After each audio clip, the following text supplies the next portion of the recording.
Well, we've all heard about the Scott Peterson case, but let me ask you a question. What if we got it all wrong? Well, hello and welcome to another Charlie Crime Investigates. We're looking today at one of the most talked about murder cases in history. At Christmas 2002, a family was getting ready to celebrate the season with special joy, in that a new child was on the way to the Peterson household. That joy, unfortunately, was replaced with fear, anguish, and mystery. Investigators were pulled away from their own families on Christmas Eve and Christmas Day. A beautiful 26-year-old pregnant woman was missing. Yes, it was all hands on deck to find her. And at a time when news was normally slow, well, this case caught fire. And the media, they were broadcasting the incident across the nation and even abroad. Yes, this case had all the markings of a mystery movie, and even turns that no one expected. I'm Charlie, and this is Charlie Investigates. The views and opinions expressed in this presentation are solely those of the individuals participating and do not represent those of city, county, state, or federal law enforcement agencies, nor sponsors and platforms of this presentation.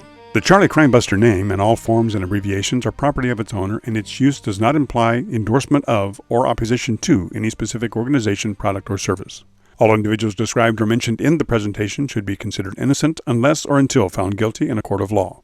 This presentation contains adult subject matter. Listener and viewer discretion is advised. We will be opening the case file on a 20-year-old case that has already been tried. The subject, Scott Peterson, has already been convicted of the crime.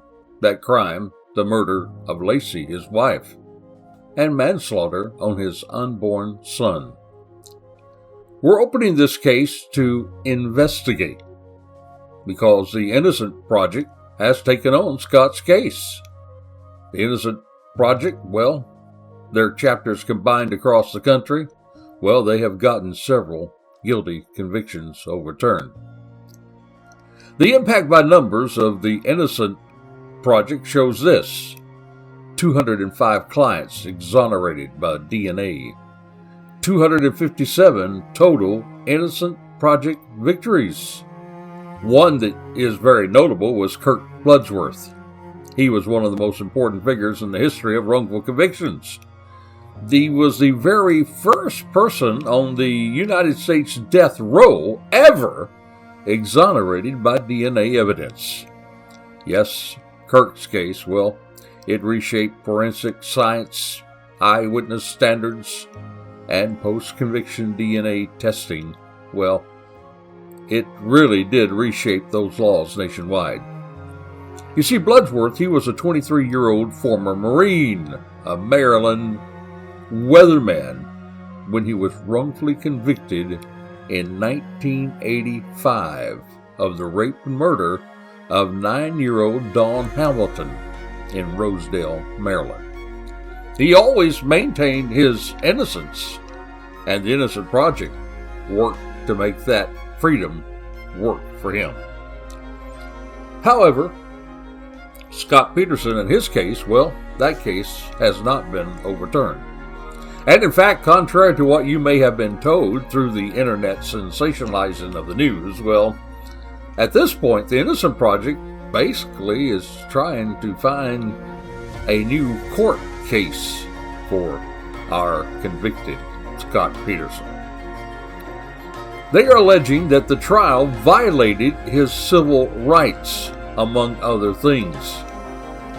In our investigation, we will follow the evidence, just like assigned investigators did, and we'll look at new evidence that's been brought forth publicly with the Innocent Project, the Los Angeles Innocent Project, that is.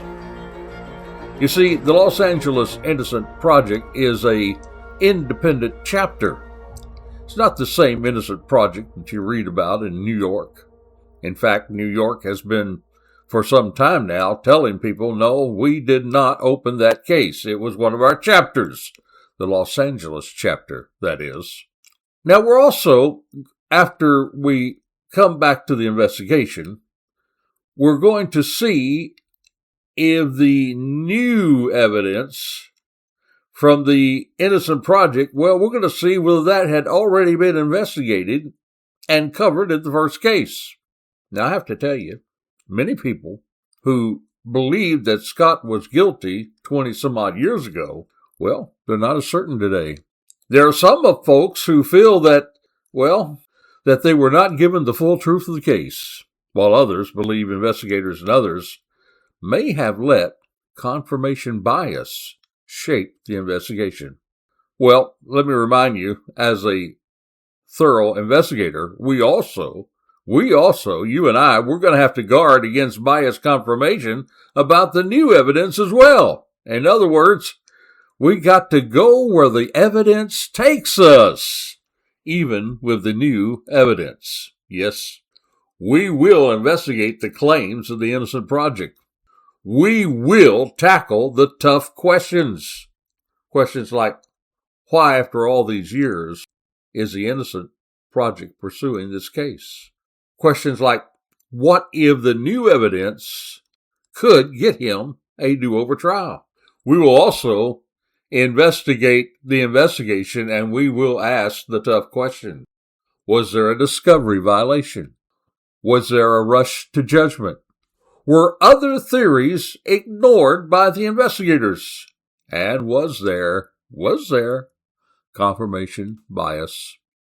And then we're going to think about what is different about the media today versus the media during the case.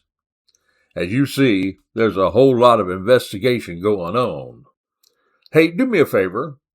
If you like this kind of reporting, following the evidence rather than theories and feelings, please like, subscribe, and review. This way, we can reach more people with the investigation, and you can be notified every time we drop an episode. And by the way, we're grateful to have you on the Charlie Crime Train today, and we're also grateful for our sponsor that stands behind those men who run toward danger, men and women, by the way, who run toward danger instead of away from danger.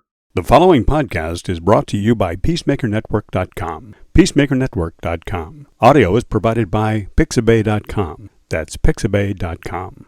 Now, before we get into the new evidence from the Innocent Project, we're going to take a look at last week's podcast by taking just a peek at our evidence locker.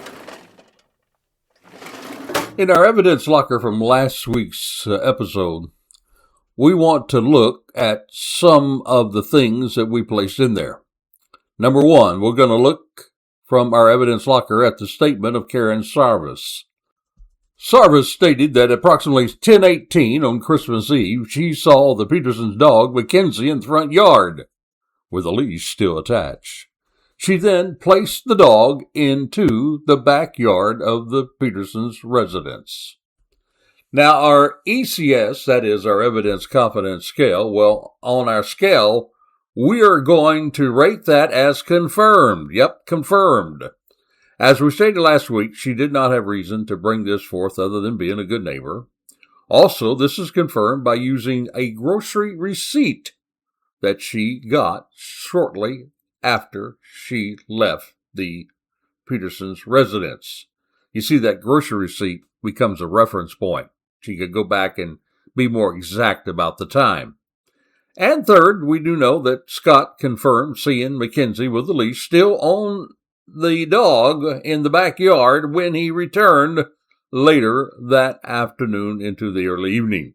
This is actually confirmed and supported by multiple reliable sources and even on the official record. So it is confirmed. It is a confirmed timeline anchor. And my friend, I got to tell you, it really impacts this case, as you're going to see, in a huge way. The second thing we're pulling out of the evidence locker from last week's episode is a statement of Scott Peterson about when he arrived at the Berkeley Marina. This is also evaluated on our evidence confidence scale, ECS, as confirmed. And that is backed by a marina parking receipt. and several seeing Scott there at that marina. So that one is confirmed. And the December 23rd, the day before Christmas Eve, the trip that Scott and Laci took to the hair salon, that was Laci's sister's hair salon, is also confirmed. And, of course, they stopped for pizza. Scott ate the leftovers the next day. And then there was the call from Laci to her mom about 8:30 p.m. That's also confirmed by phone records and her mother's statement. Now, there's another thing we're going to pull out of the evidence locker, and that was the fact that Scott stated that he was fishing from the boat. We are going to have to, at this point in the investigation, mark that one as uncertain. Uncertain. There is conflicting evidence, and there are unresolved questions. You see, there was no one that really saw Scott fishing from his boat. They saw him with the boat, but no one reportedly saw him actually fishing. He was seen launching the boat and taking his boat out and into the water and taking it out of the water, but no one reported in the case actually seeing him actually participating in fishing while on that boat. Also, an early observation of the boat and fishing gear, well, that fishing gear that he had did not reveal saltwater fishing tackle. So, at this point, we're going to have to say the fishing is not confirmed. Now, that's not to say he was not fishing. We just can't say that he was as well, so that is unconfirmed. He was also vague about the kind of fish he was fishing for in his statements. He was not there in the water very long, and again, that fishing gear did not support that he was fishing on the trip. So that one, the ECS, is uncertain.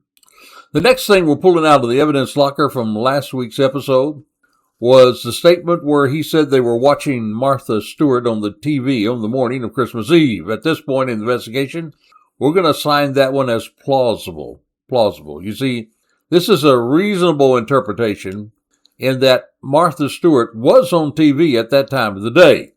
We're still going to need to follow up to see if that's the exact segment that matched the statement of Scott. So it is plausible. Okay, now that we have run our ECS, evidence confidence scale, let's put those back into the evidence locker. Now, we may adjust those, again, as the evidence continues. But there is new evidence now that we're going to put into the locker.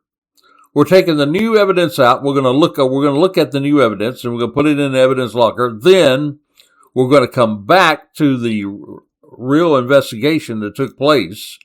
Well, we're going to see if the new evidence claims by the Innocent Project was actually covered with the investigation that's already concluded. So it's going to be really interesting to take this new evidence and then put it beside the old investigation.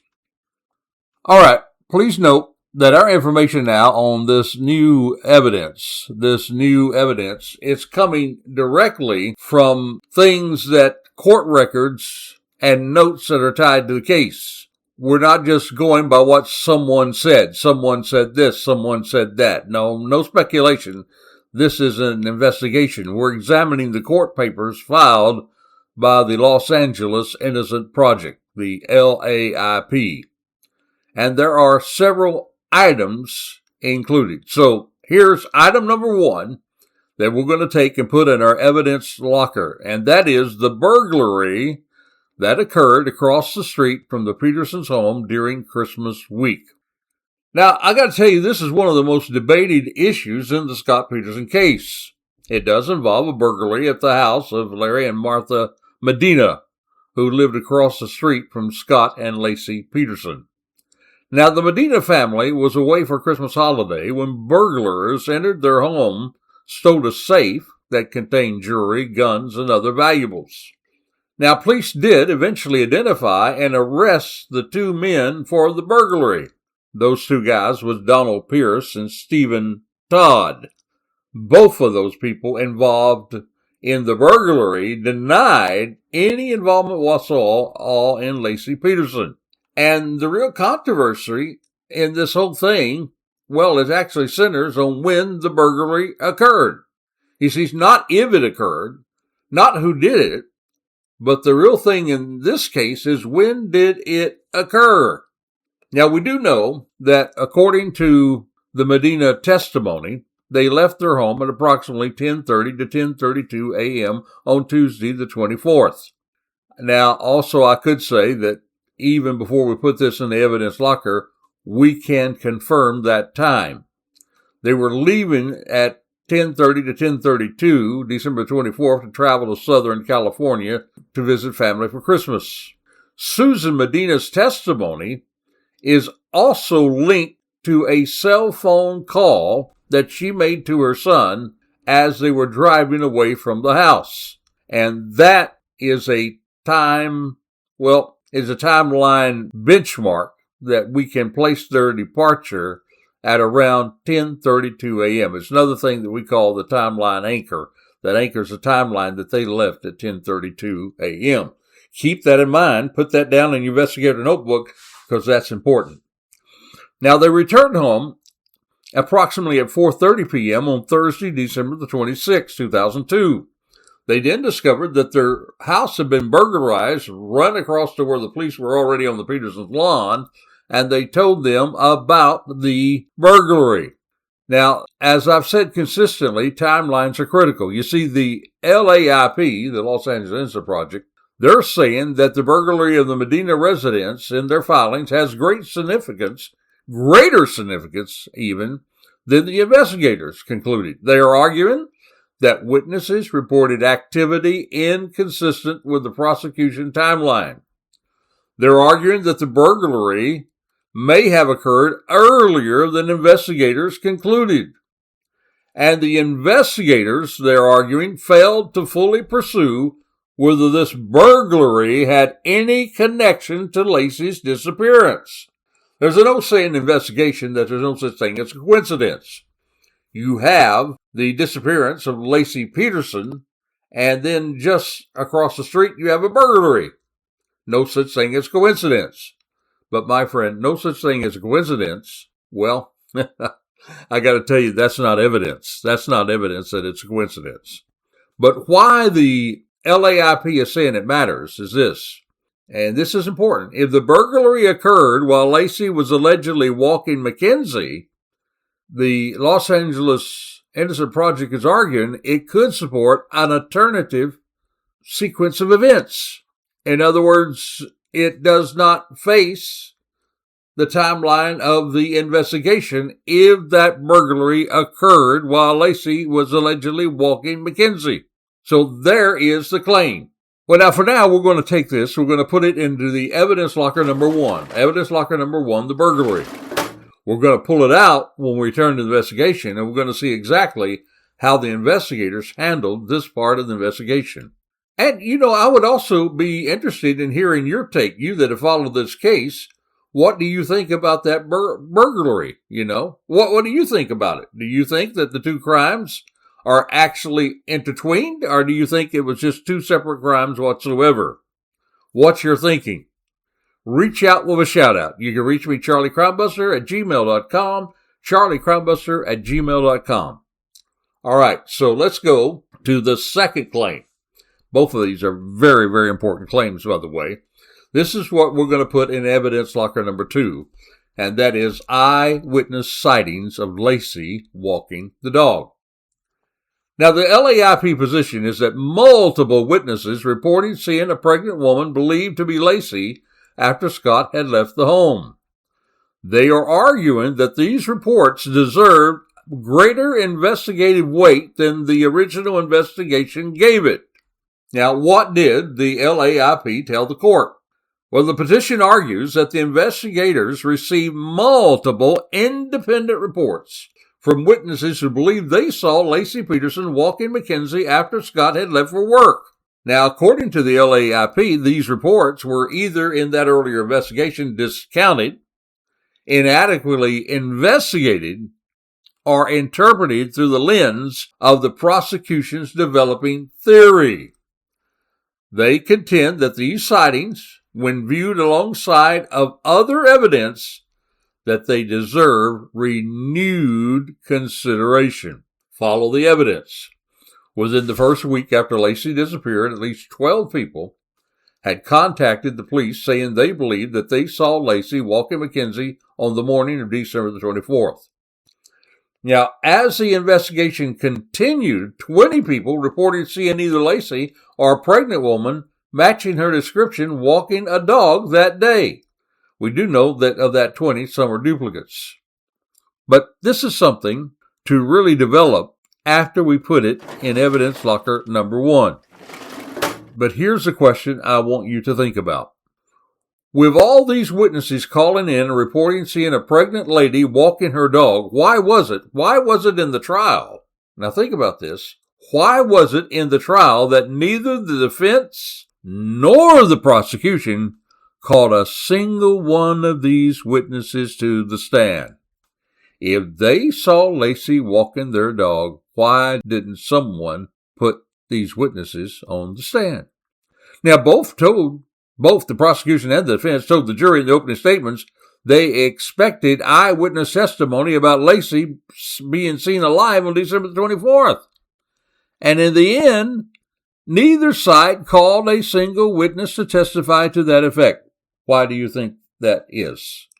Again, reach out with shout out, charliecrimebuster@gmail.com, charliecrimebuster@gmail.com. As you can see, my friend, these are very, very important things that are happening. Now, how much weight did the LAIP put on this? Well, very little, really. You see, the LAIP did not argue that these witnesses prove that Scott is innocent. Instead, they argued these witnesses are consistent, again, with an alternative timeline that deserve more consideration. The bottom line, my friend, is that if Laci was alive after Scott left this morning, it pretty well gets him off the hook for this murder charge. So this is really important. 2 claims we're putting in the evidence locker. Both of them are extremely large claims. Now we're going to return to this new evidence that the LAIP has put before the court in a moment. But right now, we just need to pause and take a quick moment and share with you Charlie Crimebuster's Crazy Crook of the Week. Our Crazy Crook story today comes from, another Florida one, Hialeah, Florida. It involved a 26-year-old man who allegedly climbed into the back of a landscaping van to steal tools. While he was inside, you can't make this up, the landscaper locked the van, walked away to work, not realizing anyone was in it. A few minutes later, the neighbors heard someone yelling, "Help me, I'm inside!" And the would-be thief, he was trapped in the van he was trying to burglarize. The workers wisely left the doors locked until officers arrived, because the van did contain tools, including some weapons. Well, when the police got him out, he claimed he wasn't stealing anything. No. He had just jumped into the van because a dog was chasing him. The dog chased him. But unfortunately for him, ring camera footage showed him driving up, getting out of his own car, and climbing into the van before becoming trapped. Yeah, he was arrested on burglary-related charges. Well, sometimes the hardest part of the investigation is simply opening the van door, isn't it? But it's not really hard to understand this fact that these crooks are really crazy. So the guy that got locked into the van is indeed Charlie Crimebuster's Crazy Crook of the Week. Now, what's really eerie about this is that this Crazy Crook story goes right along with the next thing that we're going to put in the evidence locker. And it is another big one, I can assure you. But it relates to the Crazy Crook story. Can you guess what that is? And by the way, please do reach out with a shout out. Tell me about these first 2 claims that we've covered on today's podcast. What do you think? This idea that there were witnesses, this idea that there was a burglary. Are you thinking different today than you thought during the trial of Scott Peterson if you were alive during those days? We'd love to hear from you. Reach out with a shout out, charliecrimebuster@gmail.com. Now, there are a whole lot of podcasts out there today that's talking about this new evidence, but they're not really putting it down in the order that I feel that it should be presented. They're really going on clickbait rather than anything else. So we're going to give you the real facts. And so some of you are maybe asking, well, we know that this was filed some time ago. What's the present status of these filings? And remember, we still have, well, at least 6 other claims to go over before we get back to the original investigation. But let me tell you where we are. As of today, the litigation is still active. Although the Los Angeles Innocent Project, they did, I got to tell you, suffer a significant setback earlier this year. Its current status is that in April 2026, there in the Superior Court, this is California, of course, Judge Elizabeth Hill denied Scott Peterson's petition.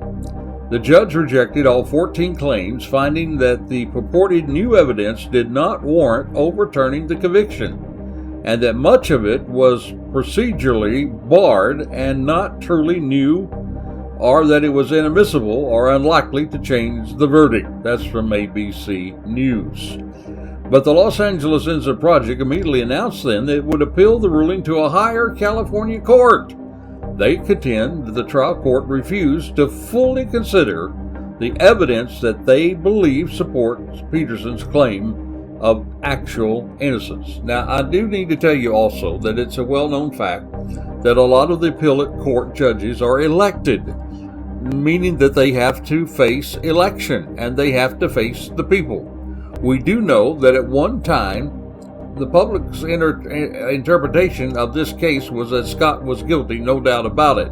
He was the most hated man in America during the time of his trial. So an appellate judge turning it over could mean that they could actually find themselves not elected during the next time. Not saying that happened, but there is that probability. That's why oftentimes you'll see the appeals in the lower courts. The appeals will not work that the defense will bring to the court. They will not get relief. But then when it's kicked to the higher courts, those courts where the judges are not elected but rather appointed, then those particular ones, sometimes the defense will get some traction. What do you think? This is not over yet. No, it's not over yet. And these claims are very, very important and critical. So I'm not telling you how I believe about this, because I'm not trying to believe one way or the other.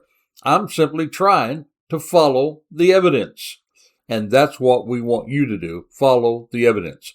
We already have 2 big claims in the evidence locker. The eyewitnesses, the burglary. They're very important. Very important. The whole case can rest on this because, again, if Laci Peterson, and I can't say this enough, if she was alive after Scott Peterson left his house that day, well, there's no way that he could do it. We have him hemmed in on his timeline. We know exactly pretty well where he is almost all the time, through drive time, receipts, drive back, drop off the boat, get back to the house.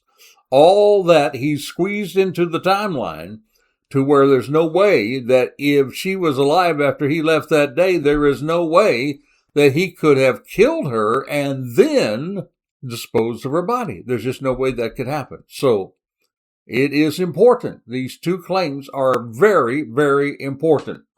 Now, again, once we get through the new evidence, we're going to go back to the old investigation, and then we're going to see, did they investigate these new things that we're looking at? And did they investigate it correctly? We're going to look at that when we return with Charlie Crimebuster. Well, thank you for being a part of the program today. Boy, this investigation is just getting going. I thought it would be a 4-part series, but there's going to be much, much more, because at Charlie Crimebuster, we just don't glance at something. We just don't summarize something. We just don't take it and run with it and try to get clicks. What we try to do is lay out the investigation like an investigator should, so you're going to get deep dives from us. You're going to get really material as you follow this case. Next week, we're going to go and continue to put things in the evidence locker relating to the new evidence. So until this time, next time, this is Charlie Crimebuster reminding you, be safe, be alert. For the life you save, it may be your very own. If you or someone you know is a victim of domestic violence, please call 1-800-799-7233. 1-800-799-7233.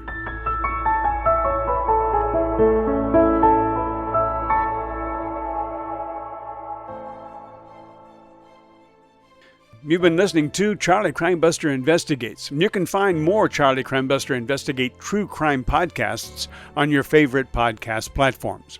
We would like to thank our hosting service, Libsyn.com. We would also like to thank our sponsor, the Peacemaker Network, and encourage you to support the first responders, military, and law enforcement personnel by contributing to the Peacemaker Network. That's peacemakernetwork.com. All music and sound effects are courtesy of Pixabay.com. You can also support us by subscribing to our YouTube channel, tag @CharlieCrimebuster, and then click the subscribe button. By doing so, you'll be notified each time we drop one of our shows. Another more convenient way for you to listen to our podcasts are for you to say to your smart speaker, play Charlie Crimebuster. If you have comments or suggestions, we would love to hear from you, so please send them to charliecrimebuster@gmail.com. That's charliecrimebuster@gmail.com. Or you can call or text us 407-917-2211. That's 407-917-2211. On behalf of Charlie Crimebuster and Donnie Cantwell, I'm James Buckland. Thank you for listening, and we hope that you will join us again for another exciting crime episode with Charlie Crimebuster Investigates.